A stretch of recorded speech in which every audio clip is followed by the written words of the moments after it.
90% दिव्यांगों को 7 सपन पलटि अंत्योदय गृह योजना। दिव्यांग भिन्नक्षम मानक पई सरकार जेउ सबु हितकारी योजना करिसेंती ताहा हेउछि बाटबणा। केबे मिलिबो दिव्यांग मानकु सरकार जोगाई देउथिबा योजना गुड़िक?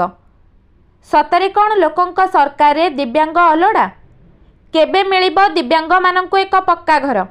ताहा एक बड़ प्रश्न सृष्टि करिछि जनसाधारणक मनरे। आज्ञा हाँ, ए सबु आमे कहूना हो कहउछंती बेगुनिया ब्लॉक गड़माणत्री ग्राम पंचायत अंतर्गत छियाम ग्राम 11 नंबर वार्ड प्राणनाथ बेहेरांकर 90% दिव्यांग बड़ पुओ जंबेश्वर बेहेरांक परिवार आउ ग्रामवासी। घटनाटी एही प्रकार पक्का घर जोगाई देबारे काहार रहिछि त्रुटि 90% दिव्यांग जंबेश्वर बेहेरांकु एहार तदंत हेबा निहाती आवश्यक। जंबेश्वर बेहेरांक परिवार लोक अभियोग करिसेंती जेतेबेले तांको ग्राम को पक्का घर पाई सर्वे होतिला सेतेबेले जेउ सार मैडम आसीथिले जंबेश्वर को बयस हेलानी और विवाहित हेउनाहांती बोली कही नूतन तालिका रे 90% दिव्यांग जंबेश्वर बेहेरांक नाम को जोड़िबा बदल रे काटी देइथिले। सतरे कोन दिव्यांग भिन्नक्षम माननकु विवाह न करिले सरकारी पक्का घर खंडे मिलिबा नहीं ना? घर न मिलिबा पछरे केउ कुजी नेतांक हाथ नाही तो? यह एक बड़ प्रश्नवाचक। से जहा हेउ 90% दिव्यांग जंबेश्वर बेहेरांकु एक अंत्योदय गृह योजना रे पक्का घर सहित औषध खाइबा पीबा पाई किछि आर्थिक सहायता जोगाई देबाकू परिवार लोकमानक सहित ग्रामवासी सरकार को अनुरोध करिसेंती। खोर्धारू ज्ञानरंजन दास का रिपोर्ट, सठिक न्यूज ओडिशा। बाबा आपण परिचय दियो। मो ना जदुमणि बेहेरा। कौन कहबे आपण को जो दिव्यांग भाई आज्ञा कौन कहबे तांग विषय रे? सी हमर पिला दिनो भिन्नक्षम आर किछि भी सहायता मिलनी, घर फर किछि नहीं, इंदिरावास किछि मिलनी हमको। आसथिले हमर से हमर टोटल कले बाहाइनी बयस हेनी। कोठ आसथिले? ब्लॉक रो आसथिले ना पंचायत? आज्ञा ब्लॉक रो आसथिले सर्वे करिया आसथिले। किछि भी नूतन सरकार आसला समय जो अंत्योदय गृह योजना जो टाइम रे सर्वे पई आज्ञा कोन कहले? कहले बाहाइनी के बयस हेनी तो बयस केते हला? बयस 30 प्लस हेलानी। आज्ञा एबे तांको कथा की से बुझुची? बापा माँ अच्छा तापर मुझे सेमती मानने चल मोर भी सेमती असुविधा हो मैं भी कम दाम बेस भी कैन मुझे बापा माँ चलीगला कौट कौन एकुटिया घर देखी ना कौन करी चलिए कौन दाबी रहा? सरकार दाबी रहे भाई के मोट कौन गोटे सहायता मिलू, इंदिरावास मिलू, घर रहा जगह मिलू, इंदिरावास मिलू ना अंत्योदय योजना मिलू? अंत्योदय योजना मिलू घर टी मिलू। आपण परिचयटा? मो ना है शरत मंगराज आ गड़वांत्री पंचायत छियाम ग्राम।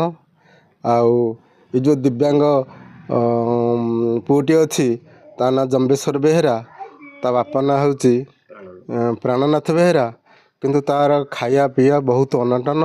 बाप दिन मजूरी कौटे मजूरी मिले आइले घर पोषुची, तार घर नहीं। बापा माँ जदि मरी जाती पिलाटी रहिबो कोठी?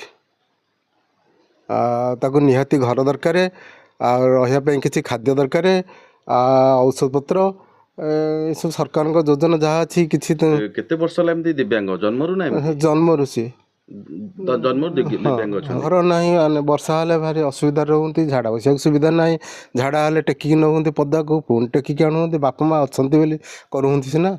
आ भाईटे तो ताठू कम बयस, से रोजगार क्षम होनी केमती चलिए, परिवार भारी कष्ट चलुଛି। जी जंबेश्वर बेहेरा जी आज 30 वर्ष पदार्पण करिसेंती, से हैंडिकैप्टर अच्छी एवं बहु दहनीय अवस्था से अच्छी। आर बापा जी प्राणनाथ बेहेरा अति गरीब, गरीबरू गरीब कालतिपात से करुँच। दिन मजूरिया भाव में केतले काम मिलला तो नहीं, तेबे से जहाँ हूँ से पुओटी अति दुख जंत्रणा रही एवं व्हील चेयर दरकार होची। तापर द्वितीयतः किसी 3-4 हज़ार तार खर्च हो प्रति मसरे से पुओटीर जंबेश्वर बेहेरा जी हैंडिकैप्टर अच्छा।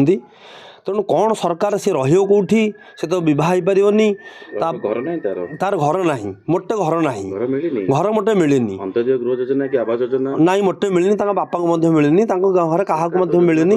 ତ ଭିନ୍ନକ୍ଷମ ମାନଙ୍କୁ ମିଳିବା ପାଇଁ ଭିନ୍ନକ୍ଷମ ମିଳିବା ପାଇଁ ସରକାର ଯେଉଁ CWSN ଯେଉଁଟା କହୁଛୁ ଆମେ child with special need A handicapped, ତାଙ୍କ ପାଇଁ ସ୍ୱତନ୍ତ୍ର ଯୋଜନା ଥିଲାବେଳେ ଏ ପୁଅ ଟିକେ ଜମ୍ବେଶ୍ୱର ବେହେରା ତାକୁ ମଧ୍ୟ ସେ ଯୋଜନା ମୋଟେ ମିଳିନାହିଁ। ତେଣୁ ସେ ରହିବ କେଉଁଠି, ଘରର ଗୋଟେ କୋଣରେ ତାକୁ ରଖିଛନ୍ତି, ବାପା ମାଆ ମାନେ ସାଇତିକି ତାକୁ ରଖିଛନ୍ତି। ତେଣୁ କ'ଣ କ'ଣ ଯୋଜନା ସରକାରଙ୍କର ରହିଛି ଏ ସମ୍ବନ୍ଧରେ ତାକୁ ଯଦି ସୁବିଧା ସୁଯୋଗ ମିଳନ୍ତା ତାହେଲେ ସେ ପିଲାଟି ଉପକୃତ ହୁଅନ୍ତା। ଅତି ଦୟନୀୟ ଅବସ୍ଥାରେ ଅଛି।